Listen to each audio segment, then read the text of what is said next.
Hi guys, what's up? Welcome back to today's video. This is Sonia and you are watching Sovix vlog. काफ़ी सारे लोग मुझसे बहुत time से actually पूछ रहे थे कि आपकी जो जर्नी है ऑस्ट्रेलिया की वो कैसी थी, आप ऑस्ट्रेलिया कैसे आए, कैसे आप लोगों ने फर्दर स्टेप्स किए। तो मैं काफ़ी टाइम से सोच रही थी कि चलिए आप लोगों के साथ एक वीडियो बना करके मैं अपनी जर्नी शेयर करती हूँ कि कैसे हम इंडिया से ऑस्ट्रेलिया आए और फिर ऑस्ट्रेलिया आकर के कैसे हम ऑस्ट्रेलिया के सिटीजन बने। तो चलिए स्टार्ट करते हैं हमारी जर्नी को। तो बेसिकली गाइस, जब हम लोग इंडिया से आए थे ऑस्ट्रेलिया तो सबसे पहली चीज़ तो ये थी कि स्टूडेंट वीज़ा पर हम लोग आए थे। और स्टूडेंट वीज़ा एक्चुअली मेरे हस्बैंड विक्रांत ने एक्चुअली अपनी जो पीएचडी है वो यहाँ ऑस्ट्रेलिया से की है, तो उन्होंने स्टूडेंट वीज़ा अप्लाई किया था और मैं भी साथ ही आई थी। तो हम दोनों एक्चुअली साथ ही आए थे। और एक चीज़ और थी कि जो वीज़ा हमने अप्लाई किया था तो उस वीज़ा के लिए हमने किसी एजेंट की हेल्प नहीं ली थी।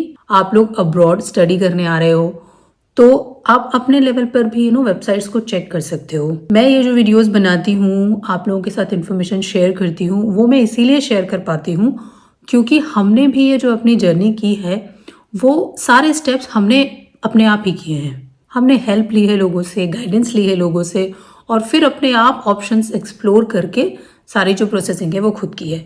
तो स्टूडेंट वीज़ा भी हम लोगों ने अपने आप ही अप्लाई किया था। वेबसाइट को हमने चेक किया कैसे प्रोसेसिंग करनी है भाई, उसके अकॉर्डिंगली हमने सारे डॉक्यूमेंट्स कलेक्ट किए और फिर जो भी फर्दर प्रोसेसिंग थी वो हुई हमारी। और जो हमारा स्टूडेंट वीज़ा है देखिए वो हमें विद इन 3 वीक मिल गया था। अब स्टूडेंट वीज़ा के लिए आती है सबसे बड़ी चीज़, वो होती है फंड्स। जब हम लोगों ने डिसाइड किया था कि भाई हाँ हमें जाना है ऑस्ट्रेलिया में, तो हमने चेक किया था कि भाई फंड्स की रिक्वायरमेंट कितनी होती है, कितना फंड्स को दिखाना होता है। तो हम लोगों ने भी अपने फ्रेंड्स से हेल्प ली थी, अपने फैमिली जो मेंबर्स है उनसे हेल्प ली थी। तो एक्चुअली ये जो स्टेप्स थे वो हमने थोड़ा इनिशियल में स्टार्ट कर दिए थे क्योंकि हमने सोच लिया था कि आना है।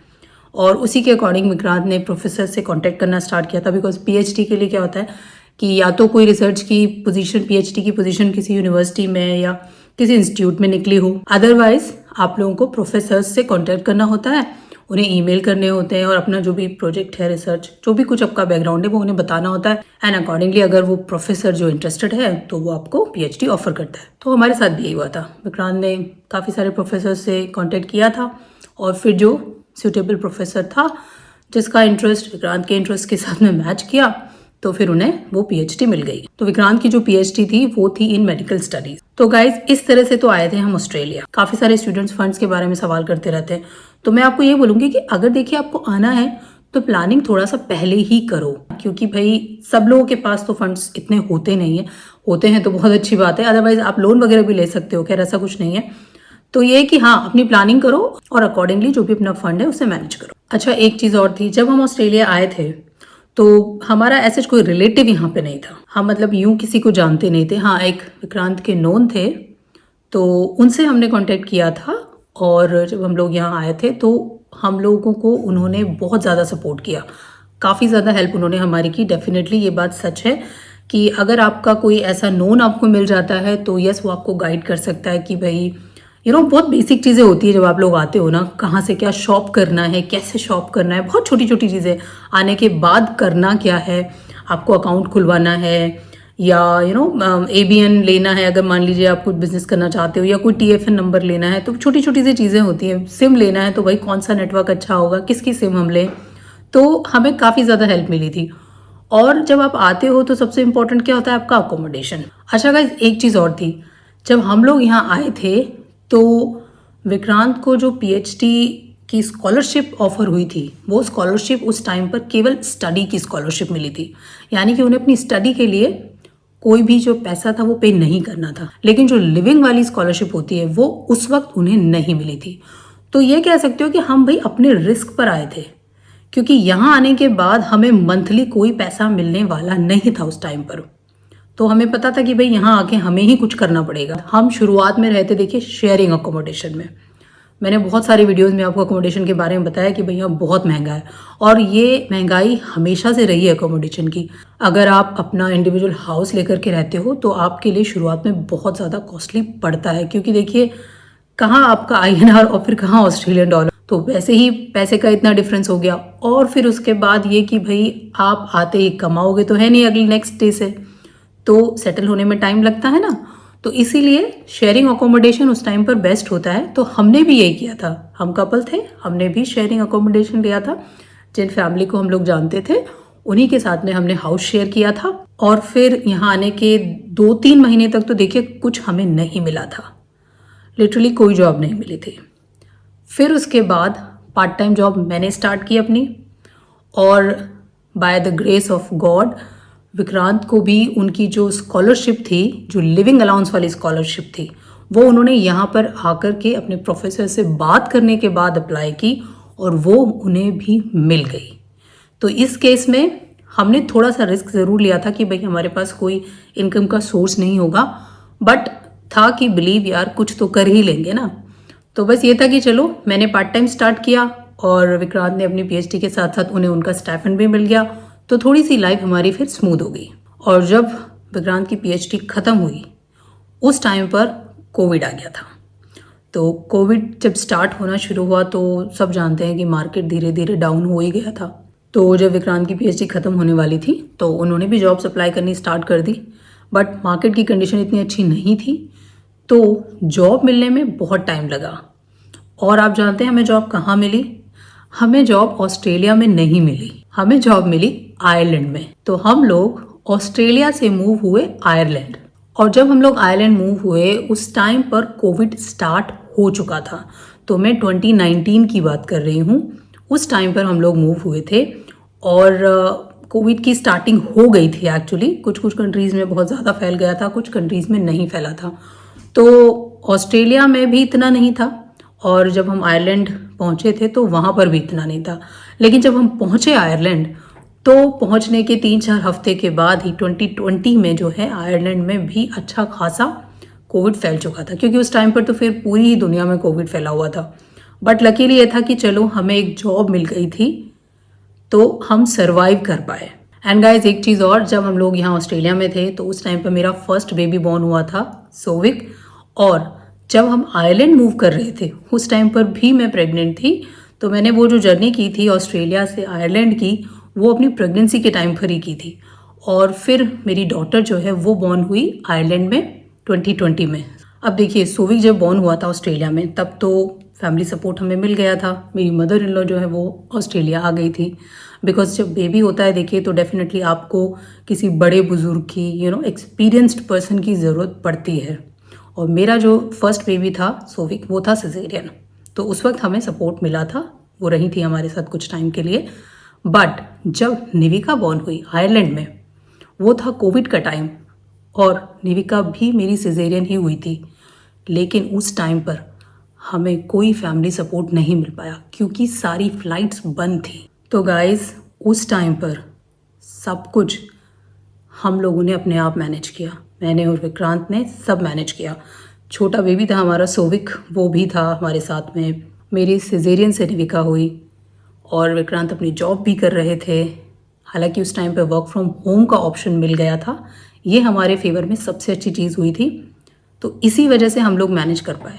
और देखिए जब आप बाहर रहते हैं ना किसी कंट्री में, तो जो सबसे बड़ा आपका सपोर्ट होता है ना वो आपका पार्टनर ही होता है।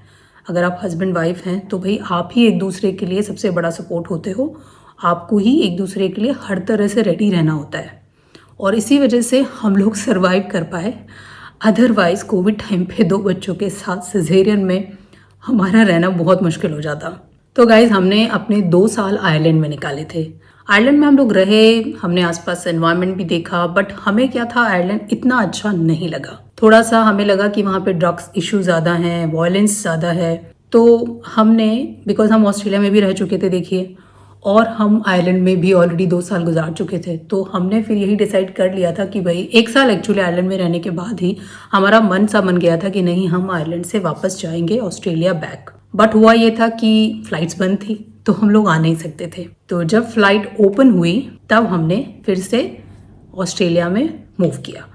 और जब हम आने वाले थे तो वापस से यहाँ पर विक्रांत ने अपनी जॉब के लिए सर्च करना स्टार्ट कर ही दिया था कि भाई वापस आना है। अब 2 बच्चे हैं तो बिना जॉब कर तो हम अब नहीं आ सकते कि भाई वहाँ पर लगी हुई जॉब छोड़ करके 2 बच्चों के साथ अगर आप किसी कंट्री में आ जाएंगे, फॉरेन कंट्री में, तो आप सोच सकते हैं आपके लिए कितना मुश्किल होगा।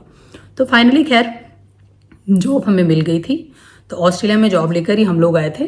तो फिर हम आयरलैंड से मूव हो गए थे Australia.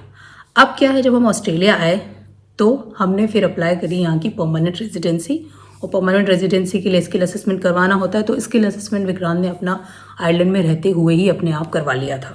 So guys, skill assessment भी हमने अपने आप ही किया था। तो मैं आपको ये बता रही हूँ कि आप ये जो प्रोसेस है एक्चुअली ये इतने कॉम्प्लिकेटेड नहीं होते हैं। देख करके लगता है कभी कभी कि यार कैसे करेंगे हम लोग, लेकिन अगर आप वेबसाइट्स को एक्सप्लोर करेंगे और अगर आप देखेंगे ना, और आजकल तो इस टाइप की जो गाइडेंस जैसे मैं आप लोगों के लिए वीडियोस बनाती हूँ, आपको काफ़ी सारी वीडियोस मिल जाएंगी जिनमें लोग काफ़ी अच्छे से एक्सप्लेन करके आपको हर चीज़ बताते हैं। तो हमने अपने आप ही अपना स्किल असेसमेंट किया था, पॉजिटिव स्किल असेसमेंट आ गया था, तो फिर हम ऑस्ट्रेलिया भी मूव हो गए थे। फिर ऑस्ट्रेलिया आने के बाद हमने अप्लाई की अपनी PR, and guys with in 3 weeks हमें हमारी PR मिल गई। लोगों को ये बिलीव नहीं होता, बट लकीली हम लकी थे शायद कि हमें 3 वीक के अंदर अंदर में हमारी जो PR थी वो मिल गई। अब PR के बाद 1 साल अगर आप रह लेते हैं कंट्री में तो आप सिटीजनशिप के लिए एलिजिबल हो जाते हो। हमारे केस में यहाँ थोड़ी सी गड़बड़ हो गई। क्यों? क्योंकि हम 2 साल कंट्री से बाहर थे। तो PR के बाद हम 1 साल के बाद ही एक्चुअली अपनी जो ऑस्ट्रेलिया की सिटीजनशिप है वो अप्लाई नहीं कर सकते थे। उसके लिए हमें और एक्स्ट्रा ईयर वेट करना पड़ा। तो उसके बाद हमने अपनी सिटीजनशिप की एप्लीकेशन की, हमने उसका एग्ज़ाम दिया। और देखिए वो जो सिटीजनशिप का एग्ज़ाम होता है ना, वो बहुत ही ज़्यादा ईजी होता है। इतना ईजी एग्ज़ाम होगा मैंने सोचा नहीं था। वो आपको 1 घंटे का टाइम देते हैं उस एग्ज़ाम को करने का। एंड गाइज, अगर आपने जो उनकी एक बुकलेट मिलती है, अगर आपने उसे पढ़ लिया है ना, 5 मिनट लगे थे वो एग्ज़ाम पास करने में मुझे भी, और 5 मिनट लगे थे विक्रांत को भी, और 100 में से 100 नंबर मिल गए थे। इतनी इजी होती है। तो अगर आप भी देने वाले हैं तो डरने की ज़रूरत नहीं है। वो जो बुकलेट वो देते हैं सिटीजनशिप के लिए, वेबसाइट पे मिल जाएगी, उसको पढ़ लो 2-4 बार और बस ऑल डन। और बस टेस्ट होने के बाद तो सर्टिफिकेशन का काम रह जाता है। तो सर्टिफिकेट भी हमें मिल गया था फिर कुछ महीनों में, और फिर सिटीजनशिप सेरेमनी भी हो गई। तो 2025 में हम भाई परमानेंटली ऑस्ट्रेलिया के सिटीजन हो गए थे। तो गाइज, मैंने आपको ब्रीफ में ही अपनी जर्नी बताई है, लेकिन हमारी जर्नी में भी बहुत सारे अप एंड डाउन थे। एकदम रोलर कोस्टर वाली राइड थी। बट जैसा मैंने आपको बताया, देखिए जब आप एक अननोन कंट्री में आते हो ना, तो सबसे इम्पॉर्टेंट चीज़ होती है एक तो अपने आप पर आपको भरोसा होना चाहिए। You have to believe in yourself. हम भी भरोसा कर कर ही आए थे कि नहीं, we have to do it, तो हम कुछ ना कुछ करेंगे। हमारे पास भी जॉब नहीं थी जब हम लोग यहाँ आए थे, बट ये था, यकीन था कि कुछ ना कुछ तो कर ही लेंगे, करेंगे। तो फिर धीरे धीरे चीज़ें होती चली गई। हमने टफ टाइम भी देखा, फाइनेंशियली टफ भी देखा और इमोशनली टफ भी देखा, जबकि बेबीज़ हुए थे और हमें कोई सपोर्ट नहीं मिल पाया। दोनों बच्चे सिजेरियन हुए और उस टाइम पर बच्चों को मैनेज करना, काम को मैनेज करना बहुत मुश्किल हो जाता है। और यहाँ पर तो आप बेबीज़ को इस तरह से डे केयर में भी नहीं डाल सकते, बिकॉज अगर आप ऑस्ट्रेलिया के परमानेंट रेजिडेंट नहीं हो या सिटीज़न नहीं हो तो भाई आपके लिए डे केयर को अफोर्ड करना बहुत मुश्किल है। आपका डे केयर लगभग एक दिन का $120, $130, या इट्स डिपेंड कि आप कहाँ पे रह रहे हो, लगभग इतना ले लेता है। तो इतना तो हर इंसान के लिए पॉसिबल नहीं होता कि वो एक दिन के 110, 120 या $130 पे कर दे। तो हम लोगों ने भी ऐसे ही मैनेज किया। मैंने पार्ट टाइम जॉब्स की, और विक्रांत ने भी जब जब उन्हें ऑप्शन मिला वर्क फ्रॉम होम का, तो वो कुछ दिन ऑफिस जाते थे और कुछ दिन वर्क फ्रॉम होम करते थे। हम लोग आज भी अपनी लाइफ को ऐसे ही बैलेंस कर रहे हैं। अब तो खैर चलो हमारे दोनों बच्चे जो है वो स्कूल जाते हैं, तो ये है कि चलो 5 दिन 3 बजे तक हमें कोई टेंशन नहीं होती। कभी कभी ज़रूरत पड़ती है तो हम उन्हें आफ्टर स्कूल केयर में भी डाल सकते हैं। सो गाइज, मैं आप लोगों से ये कहूँगी कि अगर आप लोग ऑस्ट्रेलिया आ रहे हो, देखिए अगर आप अकेले हो तो भी अपने आप में कॉन्फिडेंस लेकर आइए। देखिए चीज़ें यहाँ धीरे धीरे अपने आप स्ट्रीमलाइन हो जाती हैं, कॉन्फिडेंस भी धीरे धीरे बिल्ड हो जाता है। अपनी स्किल्स पर आप धीरे धीरे जब काम करते हैं तो अपने आप कॉन्फिडेंस आ ही जाता है। बट ये कि आपको अपने आप पर भरोसा रखना होगा। जरूरी नहीं है देखिए कि सबका कोई ना कोई जान पहचान वाला यहाँ पर हो जो आपको सपोर्ट कर दे, कोई रिश्तेदार हो। अपने भरोसे पर आइए। अच्छी बात है अगर आपको सपोर्ट मिल जाता है तो। और अगर आप एज अ कपल आ रहे हो तो मैं फिर वही बोलूँगी, एक दूसरे का सपोर्ट बहुत ज़रूरी है उस केस में। ऑस्ट्रेलिया में काम इम्पॉर्टेंट है। काम क्या है ये इम्पॉर्टेंट नहीं है, पार्ट टाइम में फुल टाइम में ये इम्पॉर्टेंट नहीं है। आपको यहाँ अपने आप को सर्वाइव करना है। आपको जो भी काम मिलता है डू इट। आपको अपने फ़ी निकालनी है, लिविंग एक्सपेंस निकालना है, तो आपको जिस भी तरह की जॉब मिलती है आपको कर लेनी चाहिए। पार्ट टाइम जॉब मिलती है, आजकल तो सुपरमार्केट्स में भी जॉब मिल जाती है, रेस्टोरेंट में जॉब मिल जाती है, काफ़ी सारी जॉब्स अवेलेबल हैं। एंड सबसे इंपॉर्टेंट चीज़, डिसअपॉइंट आप लोगों को नहीं होना है। हमने अपनी जर्नी में काफ़ी सारे ऐसे लोग देखे हैं जो कि किसी ना किसी वजह से बहुत ज़्यादा डिसअपॉइंट होकर डिप्रेशन में चले गए थे और वो लोग ऑस्ट्रेलिया छोड़ करके वापस अपनी कंट्री चले गए। हमने ऐसे भी कुछ लोग देखे हैं, ऐसे स्टूडेंट्स भी देखे हैं एक्चुअली, जो नहीं हैंडल कर पाए। भाई आप अकेले रहते हो, सब कुछ आपको अपने आप करना है, सारे काम आपको अपने आप करने हैं, चाहे वो घर का काम हो, बाहर का काम हो, स्टडी हो, वर्क हो, सब कुछ आपको खुद मैनेज करना है। तो इतना प्रेशर हैंडल करने के लिए जब तक आप मेंटली प्रिपेयर नहीं होगे, आपके लिए सर्वाइव करना मुश्किल होता है। तो इसीलिए सबसे इंपॉर्टेंट होता है अपने आप पर भरोसा रखना। So that's all for today's video guys. आज की वीडियो बस मेरी जर्नी ब्रीफ में आप लोगों के साथ शेयर करना चाहती थी, बिकॉज कई बार लोग मुझसे पूछ चुके थे, कमेंट में भी मुझसे लिखकर पूछते रहते हैं छोटे छोटे सवाल। तो मैंने सोचा चलो ब्रीफ में एक बार को सब कुछ बता देती हूँ आप लोगों को कि कैसे हम लोग ऑस्ट्रेलिया आए और फिर कैसे हम लोग ऑस्ट्रेलिया के सिटीजन बने और हमने यहाँ पे क्या क्या किया। अगर आप कुछ एक्स्ट्रा जानना चाहते हैं या किसी हमारे स्पेसिफिक एक्सपीरियंस के बारे में डिटेल में जानना चाहते हैं तो मुझे बताइएगा। I will make a separate video for that. Thanks for watching. फिर से मिलूंगी आपसे एक नई वीडियो के साथ। तब तक keep watching our channel and please don't forget to like, share and subscribe our channel.